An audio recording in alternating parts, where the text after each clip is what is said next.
Swayam Prabha. Digital India. Educated India.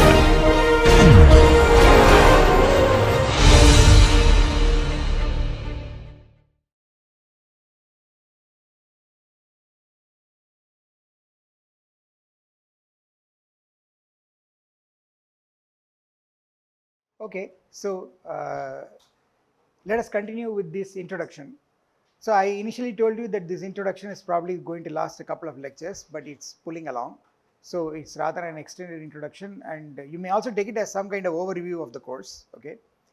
Because there's a huge variety of things that are addressed by the course, and it takes some time to explain all of them.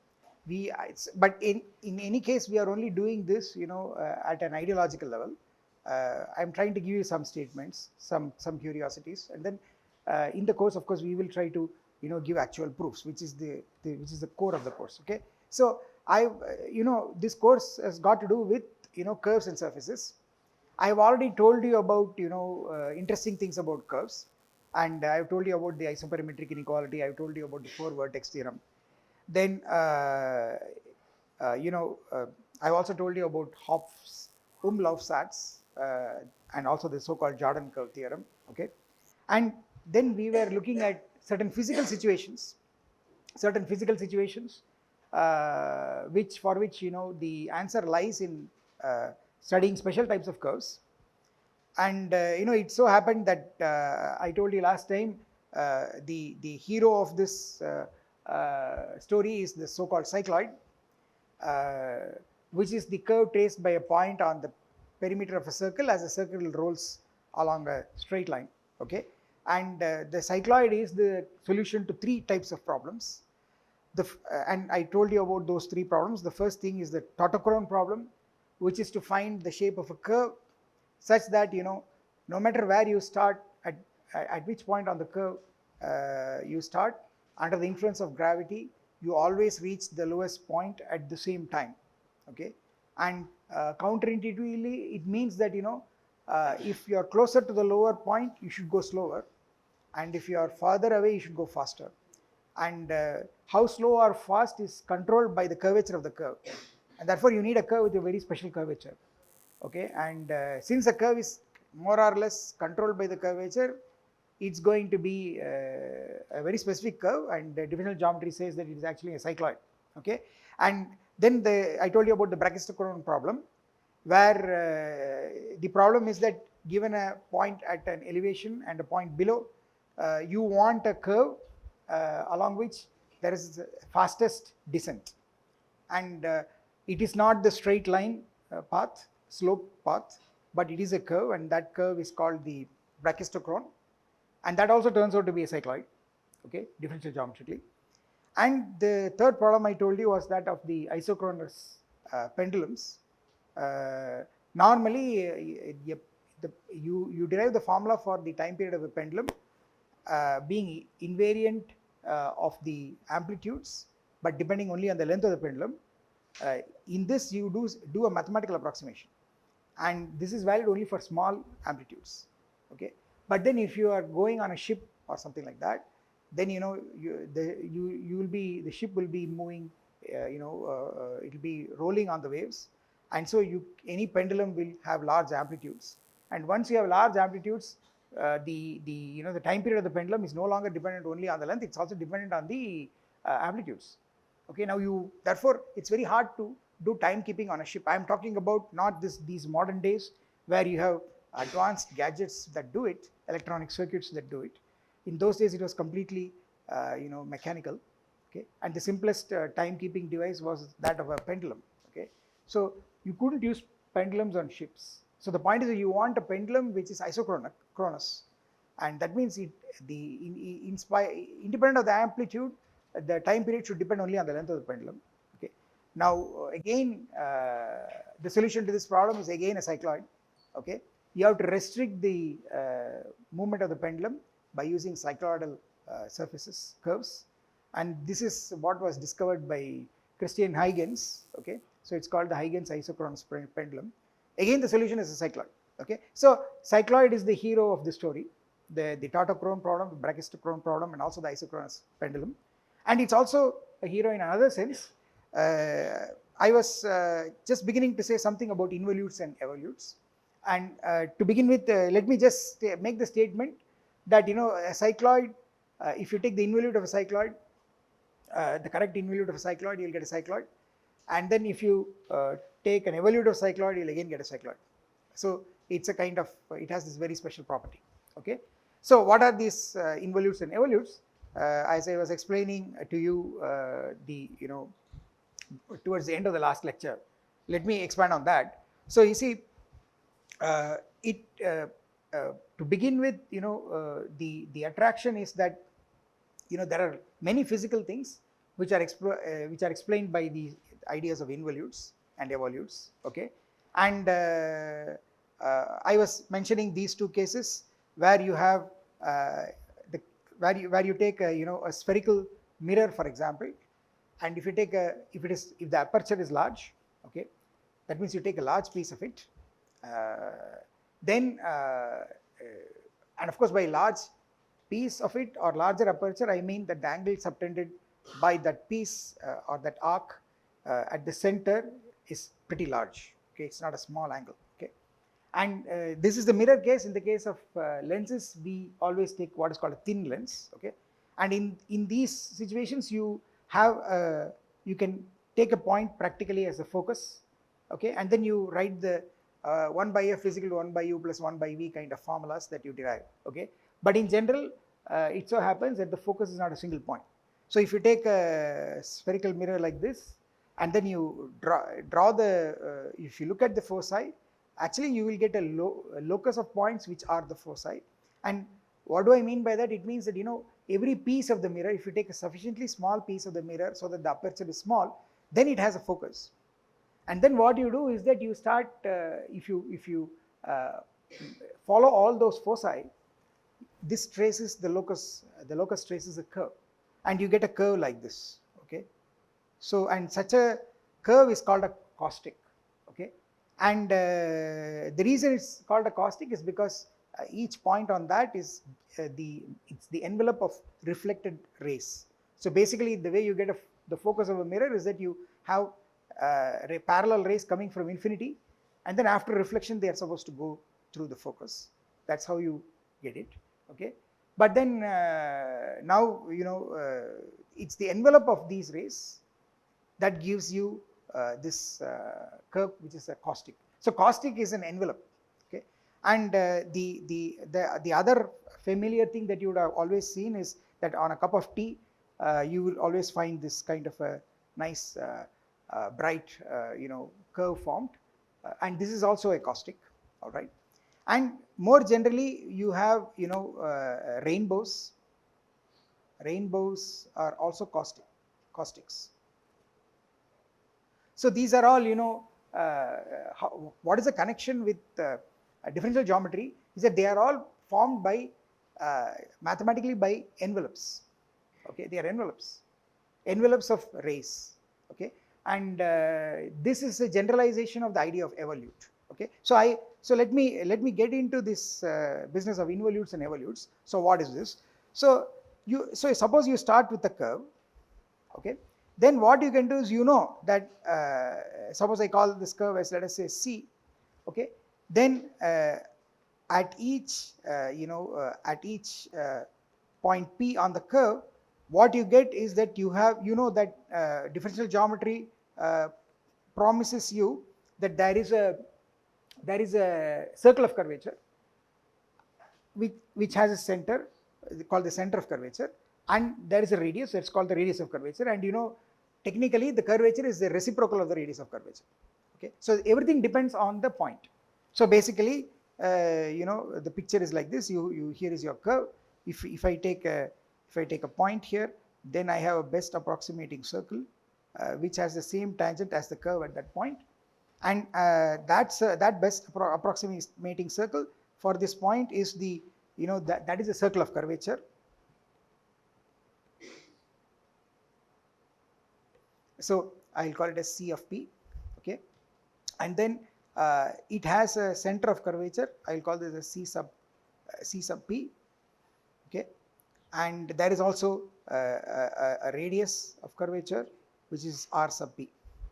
Okay, so for every curve for every curve, if you fix the curve and take every point on the curve, you have this very special point which is the center of curvature. Okay, now you look at this association p going to p on the curve going to c sub p, which is the center of curvature. Basically what you are trying to do is as the point moves on the curve, you are looking at the locus traced by the centers of curvature. As you change the point on the curve, remember that the circles are all changing, the sizes, the circles are changing in size, in radius. That depends on how the curve is turning. At a place where the curve is more flat, you expect the radius, the circle to be large. So the radius is large, so the curvature is small. Okay, and of course if it is perfectly flat, then radius of curvature becomes infinite and the curvature becomes 0, which is what you expect. And at a point where the curve is turning very sharply, the circle of curvature is very small, so the radius of curvature is small, so its reciprocal, which is the curvature, is large. Okay, so you must understand that as the point moves on the curve, you see these circles are changing, their radii are changing, and so are the centers of curvature. Now what you do is that you start plotting, you start following these centers of curvature, and then you get a new curve. That curve is called the evolute of the original curve. So this is the evolute. So it is the locus of the centers of curvature. Okay, so from a curve you can get to a new curve called the evolute. All right, and what is another way of looking at the idea of evolute? So let me let me first try to convince with a picture. Okay, of course we are during the course we are going to do this very properly. That means we are going to write down formulas, we are going to write down equations, vector equations of the given a representation, parametric or vector representation of the curve. You have to write down the parametric or vector representation of the evolute. Okay, and we are really going to do this mathematically, but then I am just giving you only now an ideological point of view. All right, so basically it is a way of constructing a new curve from a given curve, and the easiest way is for a given curve you take the locus of all the centers of curvature and you get the evolute. Okay, so let me just show you one picture. Incidentally, I should tell you that if you go and look up involute and evolute on the web or Wikipedia, there are a lot of amazing pictures with lots of animations. I invite you to go and look at them. Okay, and so let me just try to give you one such picture. Suppose you take an ellipse. Okay, and if you look at the ellipse, then if you at the end of this major axis, you see that's where the circle of curvature is smallest. So you see at this point I will get the center of curvature. Okay, and this radius of curvature is kind of the least. Whereas if I go to a point, so this is at this point, okay, and this is the center of curvature here. Okay, suppose I call it as P1. Now suppose I move all the way to here, along the minor axis, you see that there the curve has become flatter, and there you will see that the radius of curvature has become largest. Okay, so the curvature is smallest because it's more flat. It's the maximum there. So if you look at the ellipse, what is happening is that if you take the extreme of the major axis, okay, there the radius of curvature is small, the curvature is the largest. You have maxima, and then when you go to the minor axis, the radius of curvature is large and the curvature is small. So you have two maxima and you have two minima. You can see that. Okay. Now you see, suppose I take this point. At this point, I will get a circle. So let me see whether I can draw this. I'll get a circle like this. Okay. All right, and most likely a point here. So if I take this point as I mean my picture is not so great, so let me do the following thing. Let me try to do it let me do it like this. Let me take this point as P2 and assume that I'm moving like this from here to here. Okay, then at P2, which is the top end of the minor axis, okay, I will get a rather big circle. Okay, I'll get a rather big circle, and again it's best done with a good graphing software. Incidentally, you can use GeoGebra if you want, but anyway, let me just draw it here. So the center of curvature will now be somewhere here.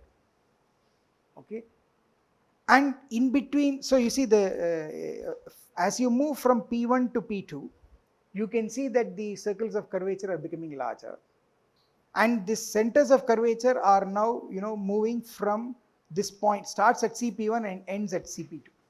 Okay, and in fact now if you draw the locus, what you will get is the following. So I'll tell you what you will get. Now you have to do this.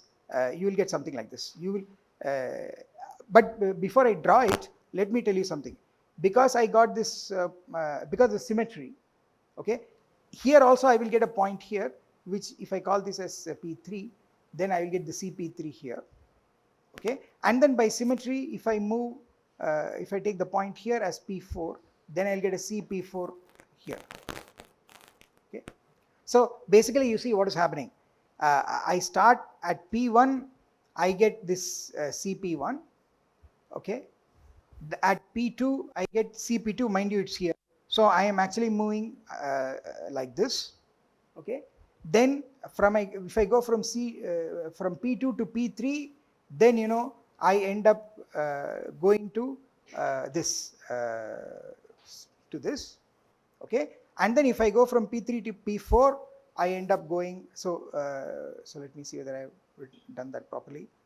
Let me just look at only one segment of this. Okay, so anyway, there are these 4 points. You see the evolute is going to be a curve that connects these 4 points, and it is going to be symmetric about both the axes. Okay, now let me just do look at what happens in so to motivate that, let me do something. You see what is happening here.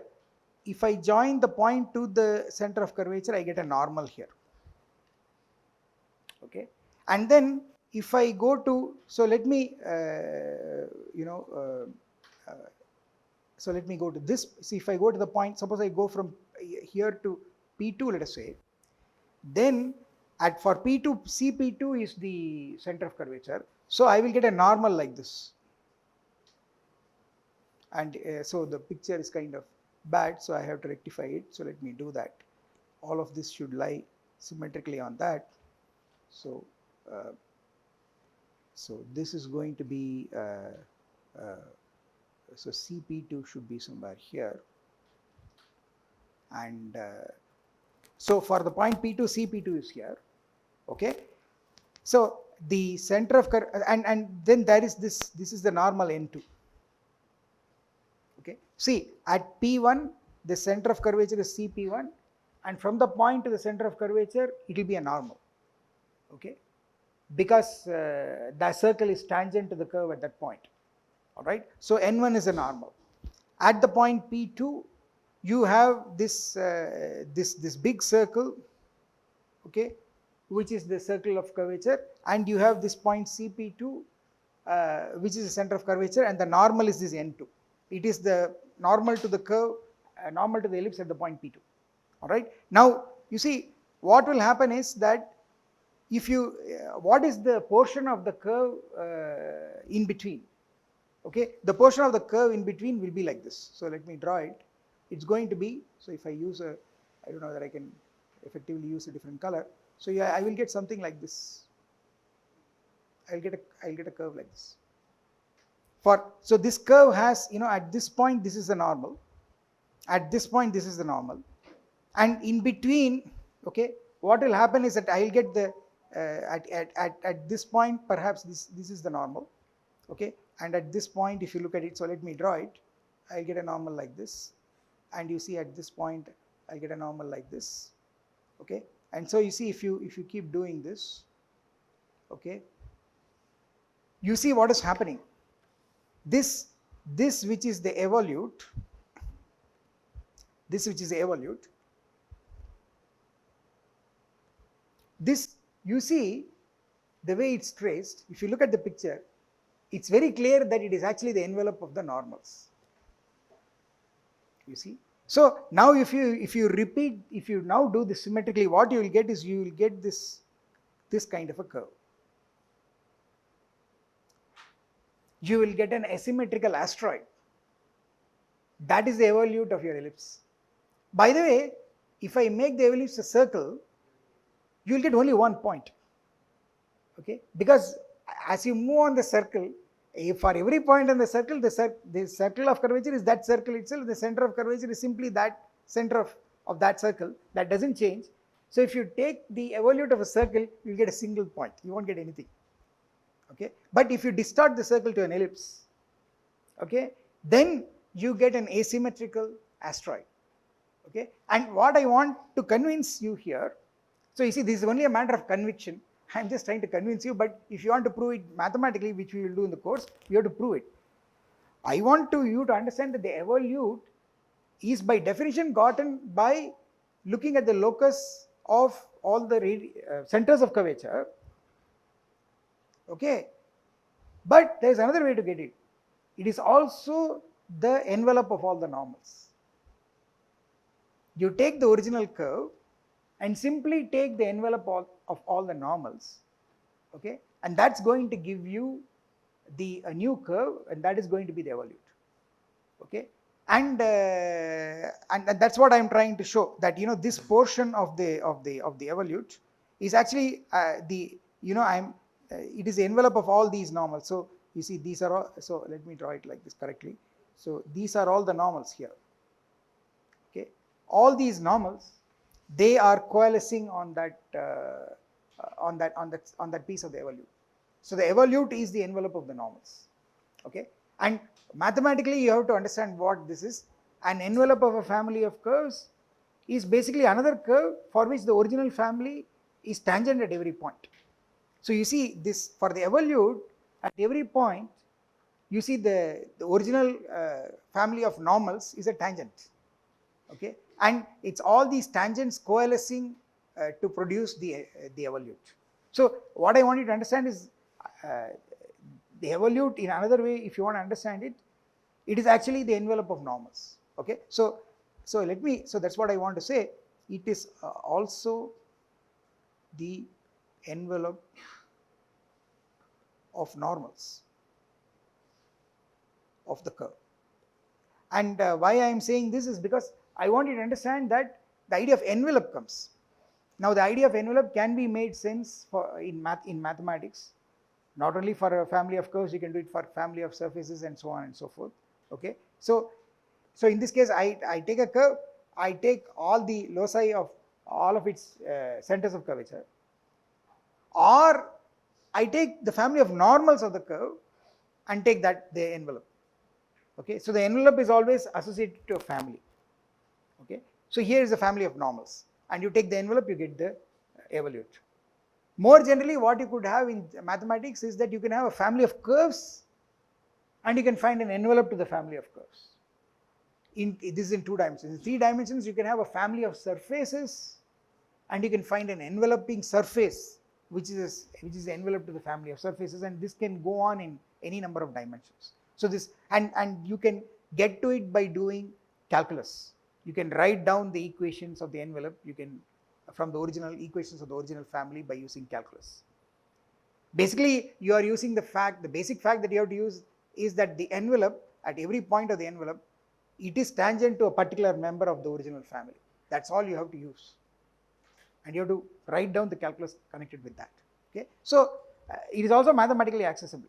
But this idea of envelope is what leads to what is called the idea of a caustic.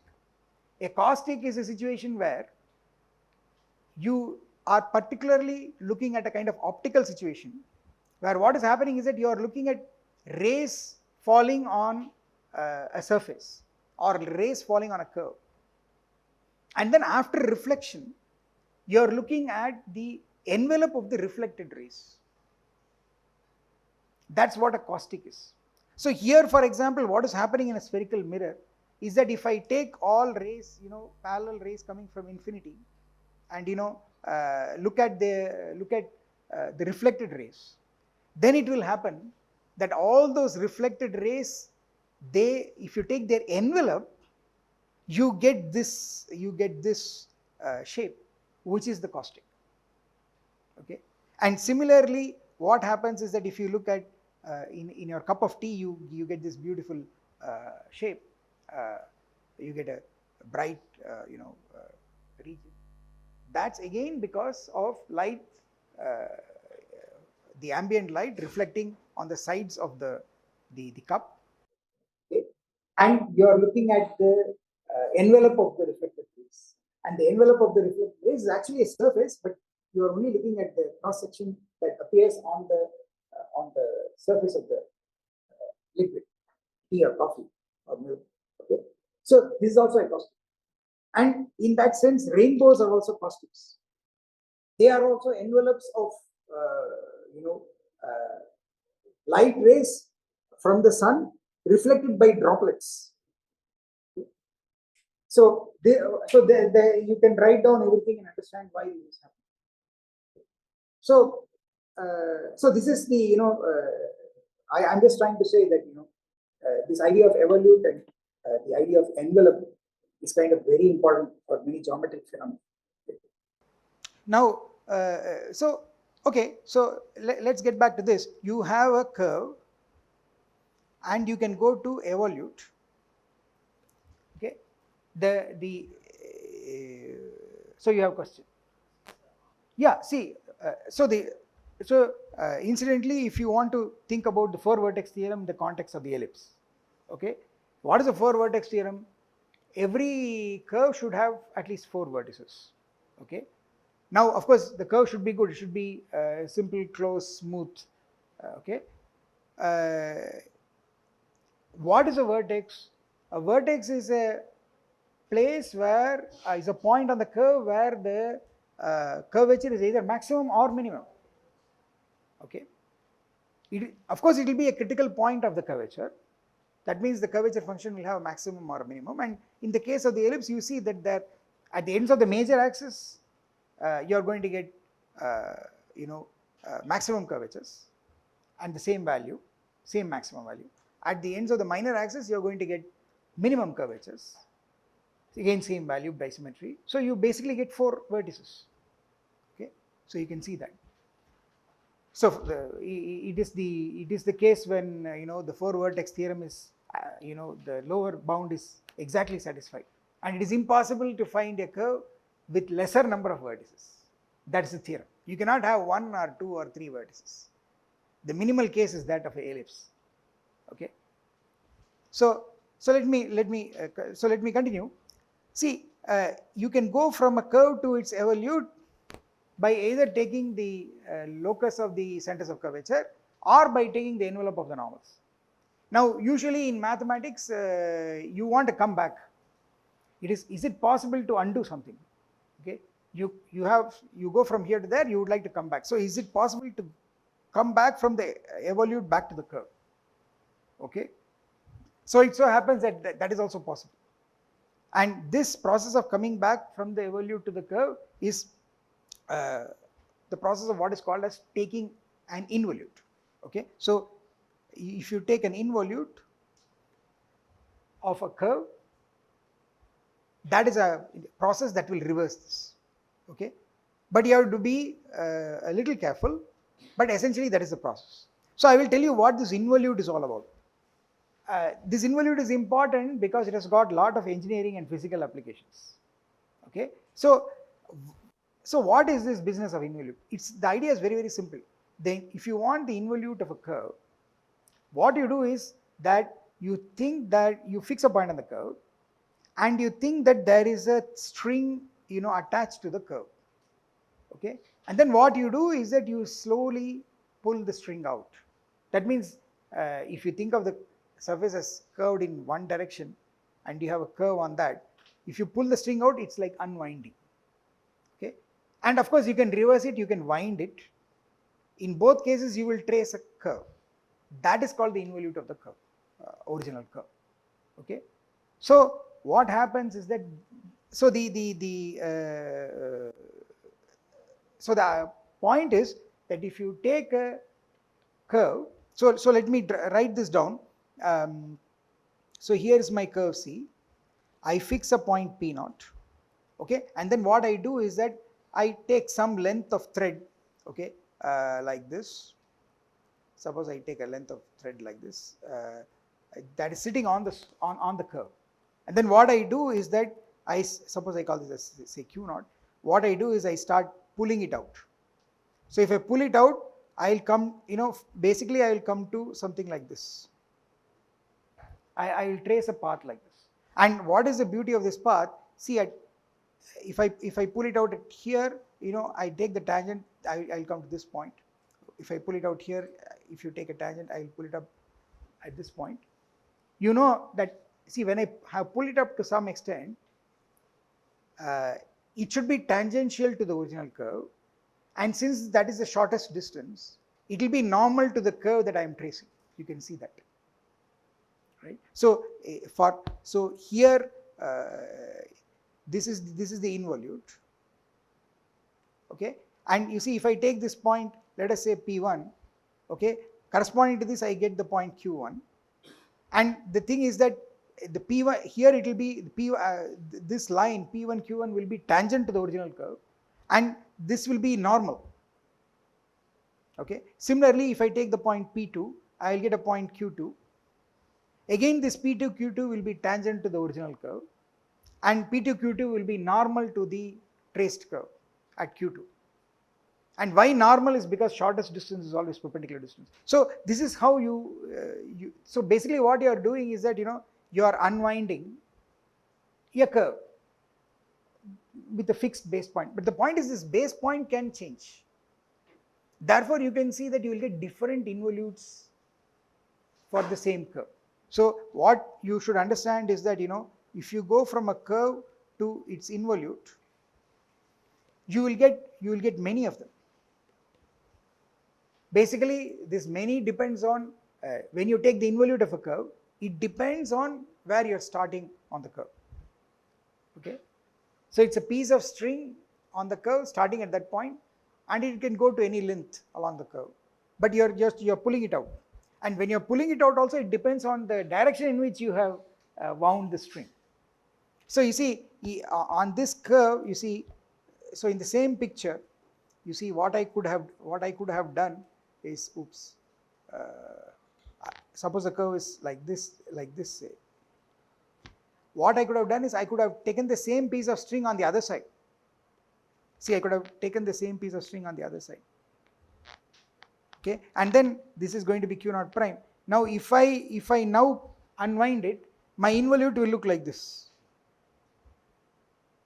Okay, so when getting the involute depends on the point where your fixed end of the string is, and also on which side of the curve you are unwinding it. Okay, so for a curve there are many involutes.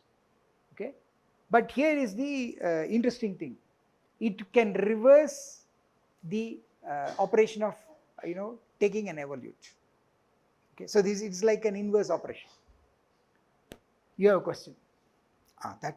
Okay. So it's a very interesting question to understand what these different involutes are, how they are related. So it's a very, very curious question. Actually, again, it's beautiful. They all look alike, and we use the word similar curves. They look very much the same, but believe it or not, mathematically, if you write them, they are completely different. Okay. So what happens is that they are all called parallel curves. For a given curve, if you take various involutes, they will be parallel curves. But the fact is that they look the same, but if you write down mathematical equations, they will be very different. Okay, so it's somewhat so you can have a curve which is parallel to a parabola, but if you write down its equation, it will no longer be the equation of a parabola. You will see that if your parabola is y is equal to x squared, then the power of x in the new curve may change. It will change. So parallel, so this leads to this idea of what are called as parallel curves. Okay, so we will look at all that. So I just want to say that all the involutes seem the same, or they are parallel in that sense. Okay, parallel lines are the same. Okay, they are all the same, they are all of the same species, they are all lines. But if you draw parallel curves to a fixed curve, it will no longer, it will look like that curve, but it will not be that. Mathematically it will be different. So if you take a parabola and draw something parallel to a parabola, you will be amazed to see that doesn't have the equation of a parabola. Okay, you will not get the same equation, same type of parabola equation. So it's kind of interesting. But so here again, it's your eyes playing tricks on you. Okay, something that really looks like a parabola, but is really not a parabola mathematically. Okay, so this is the idea of parallel curves, and this is very, very important for computer graphics, computer vision, and things like that. Okay, so it will also come when we study this. I will tell you about parallel curves, and we will prove that if you have a curve and you take various involutes, all these involutes are parallel curves. Okay, and now comes a very, very interesting thing. You start with a curve, you get many involutes, you can come back to the curve in one go. That is, you just take evolute. You take all these curves, various involutes, you come back, you just take, to come back to the original curve, all you have to do is just take evolute.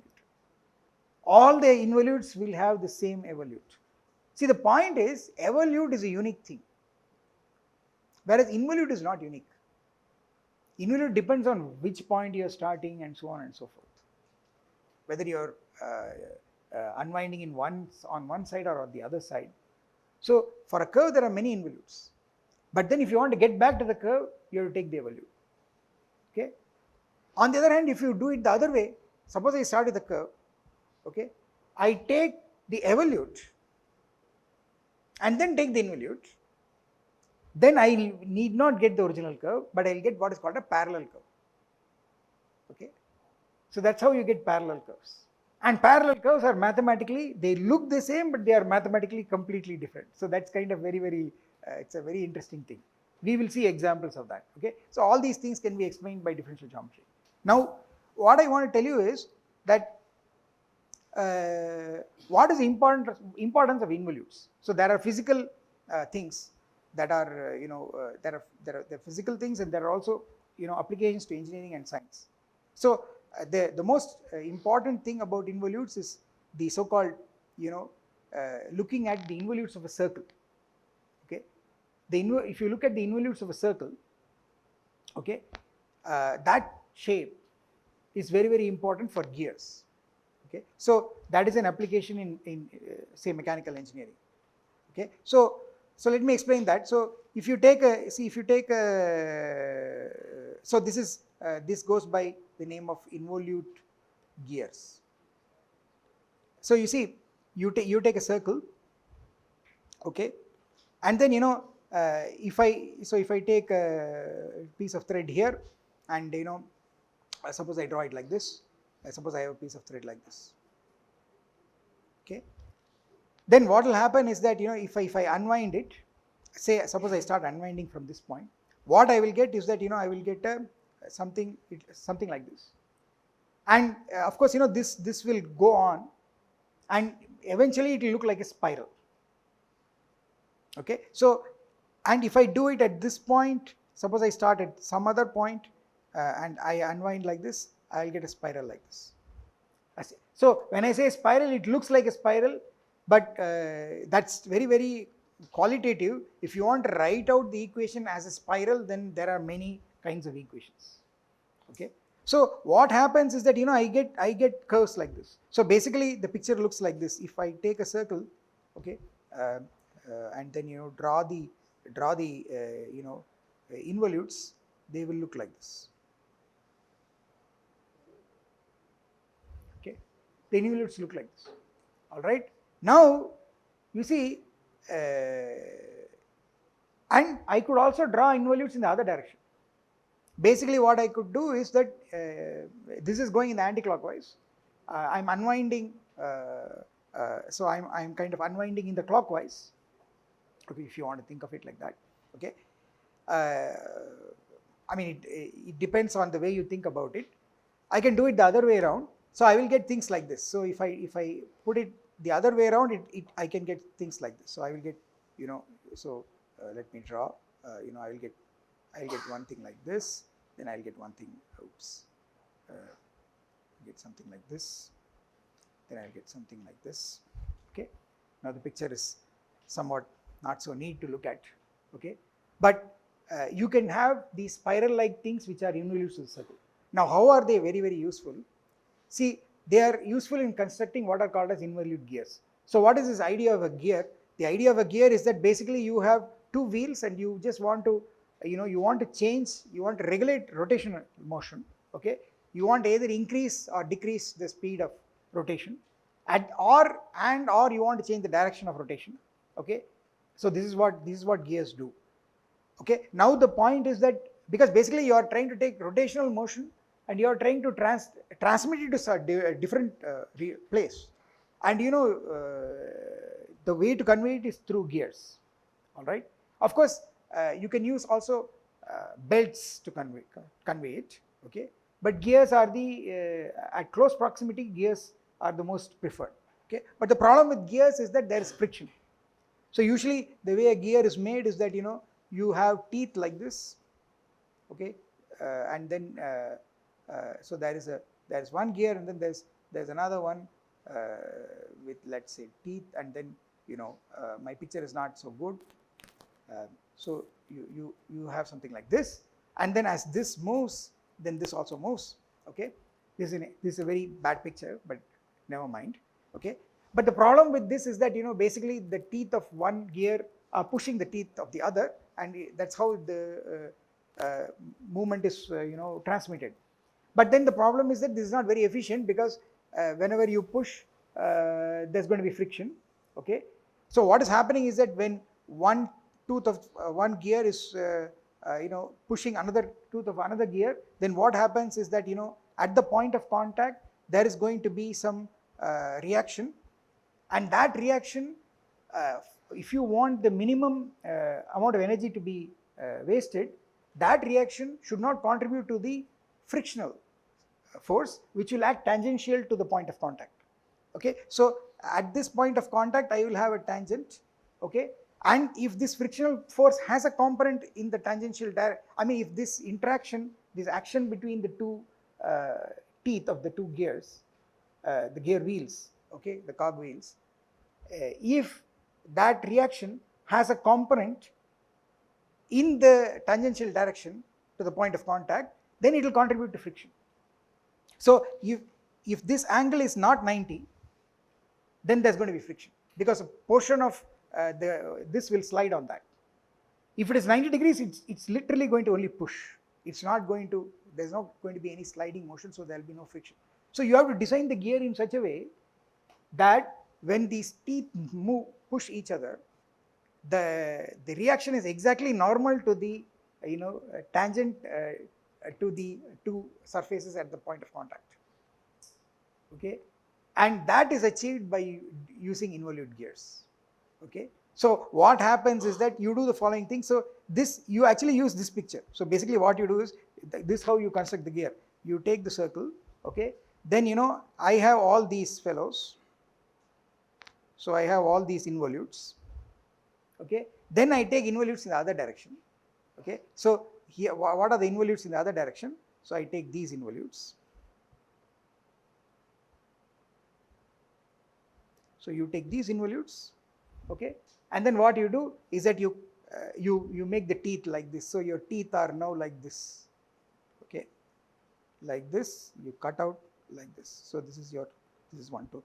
So here, here, here. Okay, okay, you do this. So you cut out up to some point. So basically each tooth will have one side is an involute, the other side is an involute in the other direction, and then there is of course a flat piece which is cut, based on engineering requirements. Now you make a gear like this.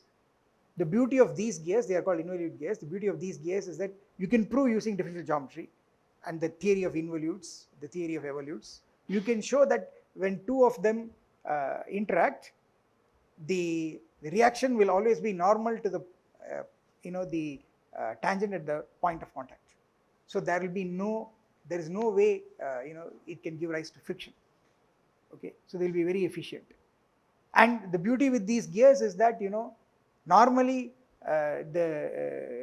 when you put two gears, the efficiency of the gears depends on the distance between the centers of the gears. You can show that in this case they can be of different sizes and the distance between the centers can be changed. Just the involutes takes care of everything. Taking the involute profile for the teeth of the gear takes care of everything. Okay, so this can be completely mathematically established. People who have done mechanical engineering or doing mechanical engineering will come across this. Okay, so this is a very, very important type of gear that is used. The other kind of gear that is used are cycloidal gears, and they are used in precision instruments like watches and things that involve racks and pinion kind of things. Okay, so that is these are the cycloidal gears. Okay, and as you can guess, there what happens is that you have a combination of profiles which consists of an epicycloid and a hypercycloid alternatively. Okay, and so that is also connected to differential geometry. Okay, so basically, so you see this is a very, very important application. Involutes are used to make involute gears which are kind of extremely efficient.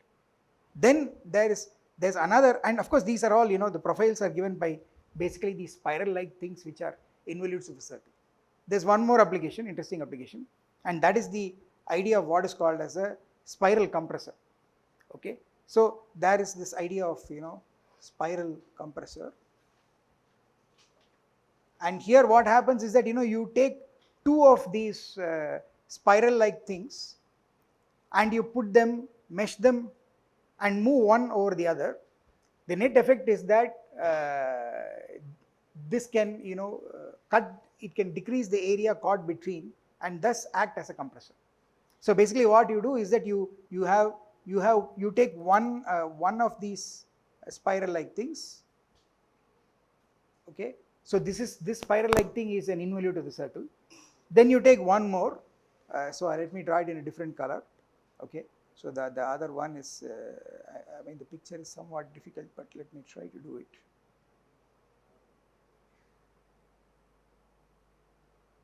Okay, now you can think of either you think of fixing the one of them and rolling the other one on the other on the fixed one. If you do that, you will see that it will cut out the area between these two will get cut out. If you do this in 3 dimensions, what it does is that your volume is getting reduced. So any gas that is or substance that is taken out from outside, as it goes inside, it's getting compressed. This is how the compressor works. This is a spiral compressor, and the spiral compressor in the cross section uses these kind of spiral like things which are involutes of circles, and these are very, very efficient. Okay, so there are nice, the idea of involutes is it has lots of applications.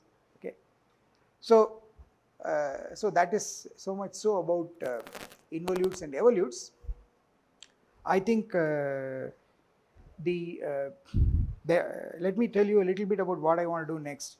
I want to taste it, of course. So far we have been talking about curves.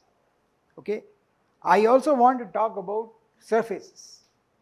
Okay, so there are some interesting things about surfaces. What happens to curvature of surfaces? What are the interesting results that entail the theory of surfaces? There are some remarkable theorems, the most remarkable being the so-called Gauss-Bonnet theorem, and the other remarkable theorem is Gauss theorem egregium, which means actually Gauss's remarkable theorem. And this remarkable theorem is incidentally a statement that will look very trivial. I mean, it's just the statement that no portion of a sphere can look like a portion of the plane, which looks so obvious. And you would say, if you say that to a common man, he will say, well, the sphere is curved and the plane is flat, so it's obvious. But in mathematics, you can't say such things. You have to quantify this and you have to really prove it, and Gauss proved it. And he called it his remarkable theorem. And I mean, if he has called it a remarkable theorem, you must understand that there is a decent amount of mathematics involved to prove it.